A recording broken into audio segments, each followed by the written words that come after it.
Nous allons donner la parole à Monsieur Planas, Richard de la société Gérard Bertrand, et nous poserons quelques questions ultérieurement. Richard Planas, donc directeur des domaines chez Gérard Bertrand. Et donc s'il m'a été demandé de témoigner, c'est parce qu'au travers de mon parcours professionnel, j'ai eu à travailler sur les notions de biodiversité. Alors d'abord la Chambre d'agriculture de l'Aude, ensuite chez Gérard Bertrand, puis plus récemment avec certains d'entre vous ici dans cette pièce sur Limoux, et puis de nouveau avec Gérard Bertrand. Voilà. Alors peut-être une remarque générale, si on veut avancer sur le thème de la biodiversité, on est confronté à une double obligation. D'abord l'engagement individuel, que j'aurais dû mettre au pluriel, c'est les individus qui font. On a parlé de leaders, on a parlé de groupes, mais il faut d'abord une volonté humaine et individuelle forte. Et ensuite, la démarche n'est utile et efficace que si elle est collective à l'échelon d'un territoire.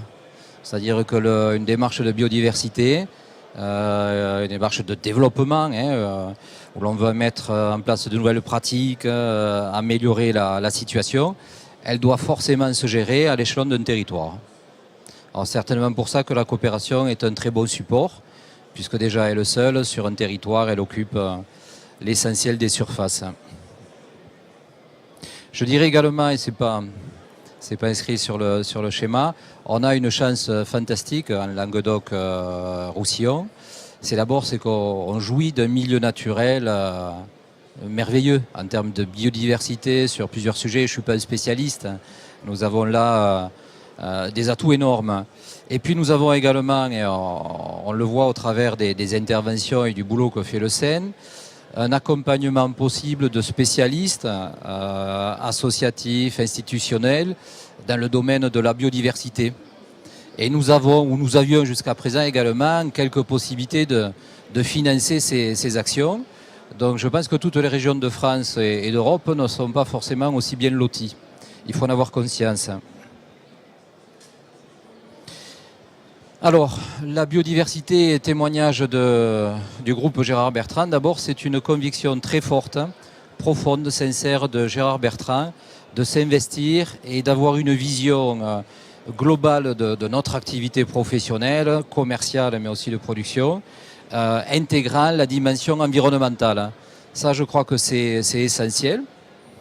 Alors, dans un groupe comme le nôtre, il ne suffit pas que le big boss soit convaincu, il faut faire partager. Nous avons également, et j'aime bien le souligner à chaque fois que c'est possible, la volonté de faire la démonstration que préoccupation environnementale, que respect de l'environnement rime avec développement économique et je dirais prospérité. On nous présente trop souvent l'environnement en agriculture comme une masse de contraintes mettant en danger l'activité économique. Il n'en est rien si on sait la prendre par le bon bout et si on a une démarche cohérente. En tout cas, c'est la démonstration qu'on souhaite faire. Donc, dans un groupe comme le nôtre, 225 collaborateurs permanents, donc il y a une nécessaire activité pour faire prendre conscience à tous nos collaborateurs dans les différents niveaux de cette démarche. En ce qui me concerne, je partage les points de vue de Gérard sur ces aspects environnementaux, mais on a un travail énorme à faire à l'égard de tous nos services, et y compris dans les échelons, je dirais, de base, ceux qui tiennent le sécateur, ceux qui sont dans les vignes, ceux qui cultivent. Voilà. Donc, il y a un travail d'explication qui est très fort. Très concrètement, nous, on a un engagement de développement en biodynamie. Donc, dans 15 jours, on va faire, entre guillemets, un séminaire où l'ensemble des permanents tractoristes seront associés à leurs régisseurs, directeurs de domaine, pour avancer sur des notions qui sont un petit peu compliquées, sensibles, qu'il faut faire partager si on veut que le boulot se fasse correctement. Ensuite, il ne suffit pas d'avoir des discours en matière de biodiversité, il ne suffit pas de faire des études. Je crois qu'il faut s'approprier de façon très concrète. On y reviendra puisqu'on était aussi associés sur le projet Limouxin. Et Régis Castan, dans sa vie antérieure, dirigeait, on va dire, techniquement le vignoble de Sieur d'Arc, était partie prenante d'une démarche où, au-delà de la communication qui est toujours à mire lorsqu'on parle de biodiversité, il y avait la volonté de réaliser des choses et d'avoir un socle technique qui rende nos interventions aujourd'hui, demain et auparavant légitimes. Et puis, et donc dans notre cas, la volonté donc, de le diffuser sur nos propriétés. Alors il ne s'agit pas de vouloir faire absolument tout sur chacune des propriétés dès maintenant. Tout se fait dans le temps, en particulier en agriculture, il faut la persévérance. Mais ce que je peux dire, c'est que personnellement, la première fois que j'ai rencontré Gérard Bertrand, il n'y a pas loin de 15 ans, dans le quart d'heure qui a suivi, il m'a indiqué, puisque on préparait mon embauche, sa volonté de travailler sur l'environnement et de développer la biodynamie. Voilà. Ça, c'était il y a 15 ans, les choses sont faites petit à petit. Aujourd'hui, je crois que nous sommes le premier producteur, peut-être français, en biodynamie, en tout cas dans le vignoble, si on compte les surfaces. Voilà, donc une vraie volonté d'agir concrètement. Et puis la conscience que seul on n'est rien, en particulier dans ce domaine, et qu'il faut s'inscrire dans des démarches territoriales. Lorsqu'elles existent, s'y greffer, ça a été notre cas sur la région de Limoux, donc où le SEN a eu une collaboration initiatique importante, au départ à la demande de Sieur d'Arc. Mais je pense qu'effectivement, ces notions-là, on est efficace que si elles sont partagées à l'échelon d'un territoire. Bon, le groupe Gérard Bertrand, vous le connaissez peut-être ou pas, il y a quelques chiffres clés. Alors c'est vrai qu'on est une structure curieuse, c'est peut-être pas le mot, mais qui allie une dimension importante. Nous devenons un des groupes, si ce n'est pas le plus gros en volume, c'est pas notre intention, mais on va dire au premier plan sur le plan qualitatif en termes d'innovation, mais un groupe structuré, mais également la volonté de faire fin à l'échelon de la parcelle. Voilà. Donc ça, c'est un petit peu notre marque de fabrique, et on continue dans ce sens. Alors je ne vais peut-être pas développer ces chiffres-là. Simplement situer, moi je suis le directeur des domaines, donc à ce jour on a 11 propriétés, même si sur ce graphique, il n'y en a que 10 de représentés. Donc nous sommes présents sur la plupart sur beaucoup d'appellations du Languedoc-Roussillon. Corbière, Minervois-Livinière, Corbière de Boutonnac, Limoux, Malepère, Languedoc, Clap et Terrasse du Larzac. Voilà. Et nous sommes également sur Sigalus, notre propriété historique en bio et biodynamie, en IGP, donc IGP Oc, IGP Haute-Rive. Alors nos actions concrètes, qui relèvent, on va dire, de notre attachement au respect de l'environnement, d'une certaine forme d'agriculture, est forcément liée aux notions de biodiversité. Donc notre engagement sur l'agriculture raisonnée, je dirais que ça a été pour nous une première étape, il y a déjà une douzaine d'années. Puis la certification agriculture biologique est très rapidement Déméter en biodynamie. Donc au départ sur 5 hectares, puis on est passé à 24, puis toute la propriété. Voilà, aujourd'hui pratiquement la moitié de nos propriétés sont en biodynamie ou conversion. Et notre ambition, c'est d'aller plus loin dans ce domaine. Alors, par quoi passe une action, je dirais, impactante sur la biodiversité? C'est d'abord la réduction des intrants, en tout cas des intrants les plus nocifs. Et c'est sûr que en se convertissant à l'agriculture biologique, il y a un paquet de molécules qui ne sont plus déployées sur le vignoble et c'est très bien pour la biodiversité. Ceci dit, voilà, il y a des étapes, il y a différentes formes d'agriculture respectueuse de l'environnement et moi personnellement je suis très respectueux des vignerons en agriculture raisonnée, notamment de Terra Vitis. Alors pour certains ça n'est qu'une étape, ça a été le cas pour nous, pour d'autres ça peut être un objectif. Et je pense qu'il est important dans notre monde viticole sur des sujets transversaux de ne pas multiplier les antagonismes et les haines entre les différentes chapelles. Je crois qu'il y a une démarche planétaire en termes environnementaux qui nécessite un petit peu de hauteur dans nos propos et dans nos activités. Donc concrètement, l'abandon progressif du désherbage chimique, ça je pense que c'est important. On a évoqué dans le titre la protection des eaux, c'est quelque chose de très très très important. Développer l'enherbement sur l'interrang, donc on le fait sur la plupart de nos propriétés. Évidemment, on s'adapte à la climatologie et au terroir du lieu. On a plus de facilité pour faire ça à Limoux et sur Amalpère, dans des argiles un petit peu grasses, que sur les cailloux calcaires de la Clappe. Nous avons participé, et là à Limoux, et maintenant on développe sur l'entretien de nos haies. Un impact direct sur la biodiversité, sur les biotopes, mais également un intérêt paysager. Ça, je crois que c'est très important et c'est un atout du respect de la biodiversité. Ça nous amène à travailler sur le paysage. Nous avons participé, ça c'est historique, à une étude de recensement des arthropodes initiée par la Chambre d'agriculture de l'Aude, qui nous associait donc à différentes associations et instituts de recherche. L'arthropode étant un élément essentiel plutôt en amont de la chaîne alimentaire et donc ça se révèle être un indicateur intéressant si on veut un petit peu mesurer nos efforts en termes de biodiversité. D'ailleurs, cette étude d'arthropode s'est prolongée dans un programme européen, Biodivine, dont vous avez peut-être entendu parler, qui nous a permis de confronter nos expériences, donc ça c'était à Limoux, j'y reviendrai, avec des chercheurs et puis des groupes on va dire, viticoles sur différentes régions de France et d'Europe. Il y a également un point que je me plais à souligner lorsqu'on parle de biodiversité au niveau des exploitations viticoles. Il faut surtout mentionner à chaque fois que cela est possible le travail des vignerons dans le maintien de la diversité variétale viticole. Les fameux cépages, l'encépagement.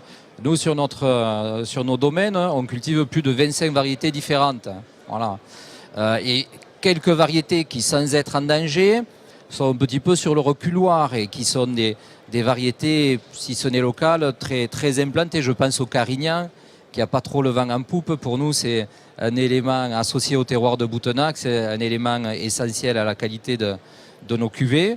Je pense au Bourboulin sur le massif de la Clappe, qui lui est encore au moins diffusé. Voilà. Et puis d'autres vignerons également, en général avec les institutionnels, notamment les chambres d'agriculture, on fait des collectes de la diversité végétale existante au niveau viticole.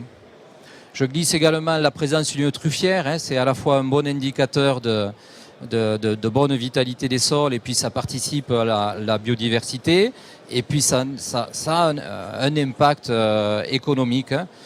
Dans notre cas, puisqu'on développe sur le château l'Hospitalet une politique no-touristique d'accueil, on utilise la truffière dans ce cadre-là. Un point important relativement nouveau et donc depuis 2 ans, l'une de nos propriétés, je dirais la petite dernière, qui est quelque part le fruit d'une création et d'une volonté humaine, celle de Gérard Bertrand, qui sur le cru La Livinière, il y a 17 ans, a imaginé construire un vignoble où en gros il ferait tout ce qui lui est possible de faire pour faire au mieux et en respectant sa philosophie. Et donc le petit dernier est né en septembre, en tout cas pour la communication, c'est le Clos d'Orat. Et on veut le hisser et avec le Languedoc, on est des ambassadeurs du Languedoc au plus haut niveau mondial dans l'échelle des vins, mais avec un message sur le respect de l'environnement. Un message, ce Clos d'Orat est également un lieu de méditation, c'est-à-dire on tranche un petit peu avec les préoccupations terre à terre, on s'élève un petit peu et on essaie de faire partager cela. Donc sur cette propriété, pour être très concret, depuis 2 ans, nous cultivons les 9 hectares de cette propriété, donc avec 2 mules et un muletier surtout, voilà, donc que l'on a embauché, qui travaille à 100% pour nous. Alors on n'a pas salarié ces mules, son mulet et ces mules, mais elles travaillent effectivement pour nous. Et c'est une révolution agronomique. Parce qu'à partir du moment où vous travaillez non pas de temps en temps, mais en permanence les sols, le fonctionnement du sol est différent, le port de la végétation est différent. Voilà, ceux d'entre vous qui êtes sensibles au au végétal, au terroir. Voilà, c'est une vraie révolution. Alors évidemment, ça doit s'inscrire dans une logique économique. Donc ce qui nous amène à placer ces cuvées qui sont sorties. Pour l'instant, on a un millésime commercialisé, un en réserve et puis un autre dans les cuves, à le placer très haut pour pouvoir promouvoir ce type d'agriculture. On a également, mais là ça n'est qu'un projet, mais qui devrait, voilà, je pense que dans les mois à venir ça va se réaliser, sur le château L'Hospitalet où le vignoble finalement ne représente qu'une petite surface par rapport à notre espace naturel. Nous avons 80 hectares de vignobles, pratiquement d'un seul tenant, dans 1 millier d'hectares de garrigues dans le parc national de la Narbonnaise. Donc là, on a un projet d'installation d'un berger au vin qui viendrait sur une partie de l'année, ça confortera son installation, pâturé donc sur les garrigues. Et tout ça, ça a été dit, et la nécessité, lorsqu'on parle de biodiversité, de travailler avec tous les acteurs du territoire. Et sur notre site, un acteur important, c'est une association de chasse avec qui on travaille très intelligemment. Et on a réussi à trouver une synergie entre éleveurs, vignerons et chasseurs. Voilà.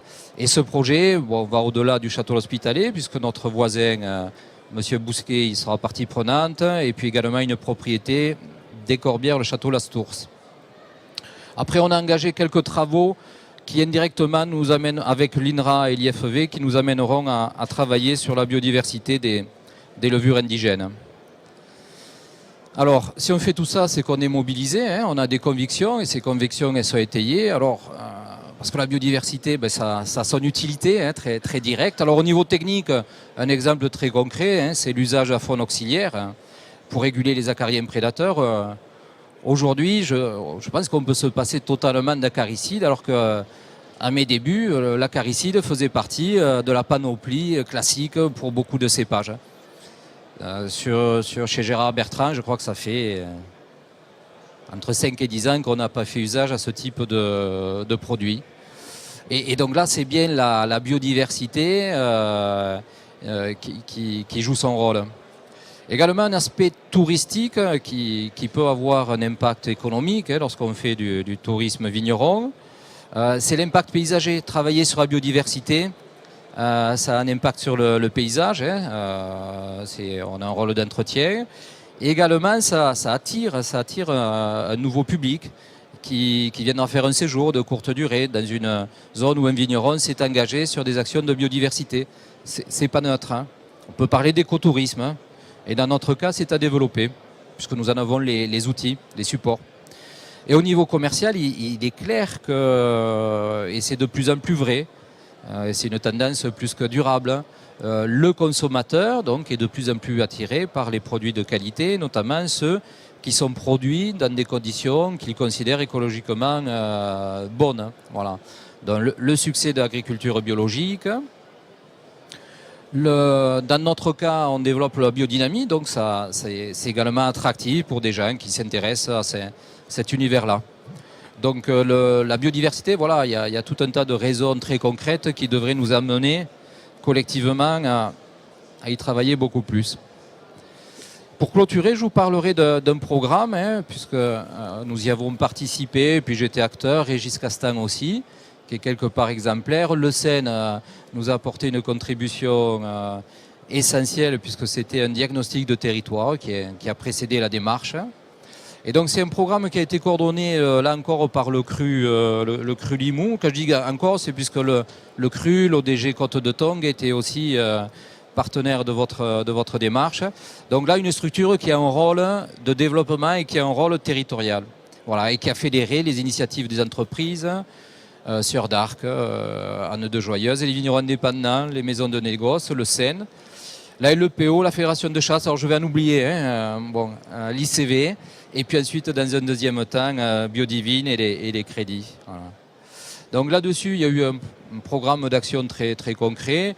Bon, la philosophie était, je pense, très proche de ce qui a déjà été décrit, je ne rentrerai pas dans les détails, mais voilà, parmi les programmes, les actions faites, plantation, entretien de haies. Donc on s'était amusé à communiquer sur le fait qu'on avait, dès la première ou deuxième année, atteint le chiffre de 1531 mètres de haie, puisque à Limoux, 1531, c'est une date référence, hein, c'est la naissance des vins effervescents. Voilà. Donc on avait un petit peu arrondi pour pouvoir communiquer intelligemment. Mais voilà, je crois que c'est important dans des démarches comme ça, lorsqu'on a un socle technique, de ne pas négliger la communication. On a tendance à rejeter la communication par rapport à la sincérité environnementale.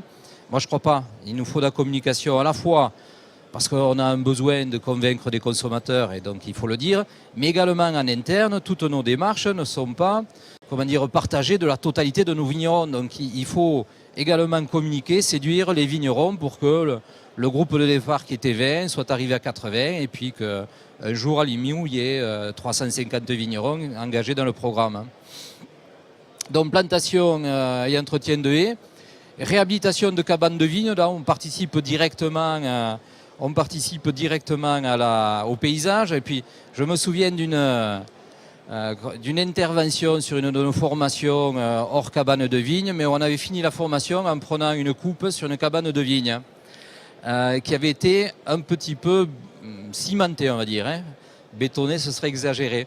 Et je me souviens, votre collaborateur, qui en toute sincérité a dit, mais pour la biodiversité, le ciment c'est vraiment pas bon, il faut faire de la pierre sèche, parce que là les habitats de toute la faune auxiliaire seront améliorés, etc. Et les gens avaient été vexés, parce qu'ils nous avaient montré une belle réalisation, ils avaient été vexés. Mais ça a été une vexation positive, puisque dans les 6 mois qui ont suivi, on a fait des ateliers de formation à la pierre sèche. Et depuis, sur cette zone, tous les ans, il se construit pratiquement 2 cabanes en pierre sèche. Donc voilà. De temps en temps, il faut savoir piquer, et ça peut être très utile. Dans ce programme-là, il y a eu un travail sur la confusion sexuelle. Le réseau d'observation sur les arthropodes s'est poursuivi. Les enherbements interans, tournières se sont développés. La création de mares aussi, c'est un point intéressant dans cette partie-là de l'Ouest audois. C'est assez facile de créer des mares et puis de laisser faire la nature. Et ça devient un vivier intéressant en termes de biodiversité. Après, je me souviens plus de ce qu'il y a au-dessous. Est-ce que vous le voyez? Bon, il y a encore des infos là, mais je les vois pas. Donc je crois que c'était ma dernière diapo. Oui, voilà, le programme biodiversité du vignoble en Limouxen, donc qui a pu être réalisé grâce à des crédits européens. Alors c'est important, puisque très souvent on critique l'Europe, mais voilà, quand l'Europe est là pour nous aider, il faut aussi le souligner. Et ça s'est fait de façon concertée avec l'IFEV qui coordonnait Costières de Nîmes et Saumur pour les régions françaises, la région du Douro, les producteurs de Porto, l'INCAVI, c'est l'Institut technique de Catalogne, je vais dire Sud, et la Rioja. Voilà. Donc très important d'avoir des échanges. Quelque chose qui est également important, c'est les leaders et c'est l'animation. Ce type de travail, pour qu'il soit efficace, doit être animé. Et par exemple là sur Limoux, voilà, on est un peu au creux de la vague. Il faut que l'organisation, c'est une volonté, j'étais sur une réunion hier, de poursuivre ce travail-là, mais il faut un animateur, il faut un coordonnateur. Voilà, je vous remercie de votre attention. Je crois que j'ai largement dépassé les 10 minutes qui étaient prévues. Voilà. Merci beaucoup, Monsieur Planas. Dans tous les cas, l'attention a montré ou manifesté l'intérêt qu'on porte à ce sujet et à votre intervention. Des questions? Passons à la première directement. Oui, j'ai une question pour vous et pour vous aussi, madame. Dans ces programmes qui sont très avancés, très complets, on ne parle pas d'agroforesterie. Alors, je voudrais savoir si c'est parce que c'est vraiment utopique, trop compliqué à mettre en œuvre ou pour d'autres raisons. Je passe la parole à M. Planas et si Mme Moussa veut nous rejoindre. Alors, dans mon cas, complètement incompétent.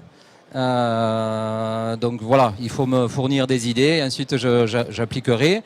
Alors, concernant l'exemple Gérard Bertrand, il y a un truc dont je n'ai pas parlé qui est très important. Alors, je ne sais pas si ça rejoint la notion d'agroforesterie, mais nous sommes régulièrement sur le massif d'Aclap et dans d'autres régions décimés par le feu.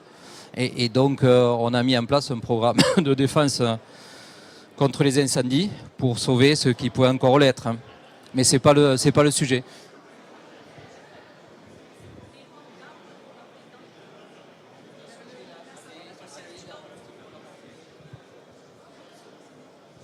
Non, moi, j'ai rien à ajouter par rapport à. En particulier, là, on est quand même dans du vignoble. Hein. Je connais pas d'expérimentation d'agroforesterie dans ce cadre-là. Hein. Mais par contre, évidemment, c'est très intéressant hein, sur des combinaisons autres, c'est très intéressant. Après, c'est vrai que ça apprend pas, on va dire. Hein, voilà, je sais pas. Certainement qu'au niveau politique non plus, c'est pas porté. Il y a pas. Voilà, mais évidemment, c'est très très intéressant en termes de combinaison et comment dire, d'exploitation des ressources de manière durable. C'est très très intéressant. Dans le travail, les échanges qu'on avait eus, effectivement, on avait songé à un moment donné, mais je ne sais pas si ça relève, de faire une haie intégrée dans un vignoble palissé, voilà, mais plutôt avec des arbustes. Alors, on y a songé, mais on n'est pas allé jusqu'au bout. Effectivement, si c'est intégrer une haie dans une vigne sur une rangée ou autre, peut se poser après la problématique concurrence, je dirais, entre la vigne et ce qu'on va y planter dedans. Donc je pense plutôt partir effectivement sur des arbustes ou des plantes qui se rapprochent beaucoup de la vigne plutôt que d'arbres ou autre, quoi. Donc je sais pas, là, je connais pas d'expérience comme ça à première vue. Il y en a, peu n'est pas, d'accord. Y a-t-il une autre question? Moi, j'en aurais une. L'entrée spécifique de la biodiversité des paysages nous ramène souvent à l'approche systémique. On l'a vu, on parle d'eau, on parle des aspects de pratiques culturelles. Et dans le système, je voudrais toujours revenir à un élément qui est quand même fondamental, c'est le marché et le consommateur. On voit depuis plusieurs années des grands pays producteurs, tels que l'Afrique du Sud, par exemple, qui se sont magnifiquement illustrés, en dépit des critiques qu'on peut leur adresser sur cette question de biodiversité. Aujourd'hui, comment s'exprime en fait la biodiversité dans la relation que vous avez avec votre consommateur? Est-ce que sur les marchés mondiaux, vous parlez essentiellement de pratiques culturelles, on parle de biodynamie, de vin biologique, mais où est-ce qu'on a vraiment une approche qui tend à se décentrer du produit et qui parle finalement de votre relation à la nature? Alors, dans notre cas personnel, groupe Gérard Bertrand, on a une communication très forte, y compris à l'export, sur notre engagement à agriculture biologique et biodynamie. Voilà. Alors, on n'a pas toujours une écoute très, très forte sur ce sujet. Les Français, en tout cas le marché français est beaucoup plus sensible sur ces notions-là. Et ensuite, au fur et à mesure de nos contacts directs, on approfondit sur notre vision de la viticulture, notre approche terroir. Des gens qui, comme nous, sont très attachés au terroir, il est logique qu'ils s'intéressent à la biodiversité. La biodiversité, c'est aussi les biotopes, les milieux, tous les paramètres qui interagissent sur le terroir interagissent sur la biodiversité. Donc voilà, il y a des pratiques qui sont logiques. Dans notre cas, on n'a pas une approche consommateur sur la notion spécifique de biodiversité. Mais elle transparaît dans les échanges qu'on peut avoir avec nos clients. Je transpose ma question à l'échelle collective. Madame Moussard, est-ce que vous avez des retours d'expérience des vignerons que vous avez accompagnés ou avec qui vous étiez en lien, qui vous ont ramené à la question de la création de valeur, ou est-ce que essentiellement c'était vraiment, on restait sur l'échelle à la fois philosophique et technique globalement de la question? J'ai envie de dire que la partie commerciale, hein, c'est un peu la partie des vignerons. Hein. Évidemment, ils en vivent, donc il y a nécessité pour eux de valoriser la démarche. Nous, on se situe très en amont, hein, et justement, je vous ai parlé des outils qu'on met en œuvre, qui doivent être accessibles à tous. On n'est justement pas dans des démarches exclusives, hein, et la démarche du vigneron, évidemment, après, ça va être de valoriser cet aspect-là. Je sais pas, je dois vous dire, je sais pas. Je pense que les vignerons, en particulier des Côtes-de-Thon, ils ont une démarche commerciale, une démarche de promotion qui est très intelligente, très très bien faite, et je pense qu'ils s'en sortent. Hein, je crois même qu'ils s'en sortent très très bien. Après, vraiment, enfin, j'ai insisté par rapport à ça. Nous, là, on est dans le patrimoine commun, hein, et on doit tous s'y mettre. Hein. La qualité de l'eau doit être améliorée. Il y a des marges de progrès qui sont importantes et qui sont accessibles, hein, et en mettant en commun des outils. Et nous, on est sur cet amont-là, hein, et qui est une autre... Enfin, qui se détache de la partie commerciale. Sans ignorer, évidemment, nous, on n'ignore pas que le vin se vend, que les vignerons en vivent et que c'est essentiel et que une bonne image autour des bonnes pratiques agricoles, ça nous sert énormément, quoi. Vous voyez, hein, il y a quand même on fait une distinction, nous, entre la partie commerciale et la partie bonne pratique. Sachant qu'on en tire, évidemment, il y a des synergies et on en tire des bénéfices. Hein. Et les vignerons, évidemment, je pense qu'ils en tirent des bénéfices. Merci beaucoup. Alors, on a compris, l'intelligence est au service du patrimoine commun, dans ce cas-là notamment. Je vous remercie beaucoup pour votre présence. Je remercie l'auditoire. Je remercie nos invités qui nous ont magnifiquement illustré la question de l'avignotrement et de ses défis. Et pour clôturer cet atelier, je vous propose d'aller déguster des vins responsables, comme il se doit. Revenons aux produits et à ses qualités et ses beautés. Merci beaucoup et à bientôt pour les prochains ateliers.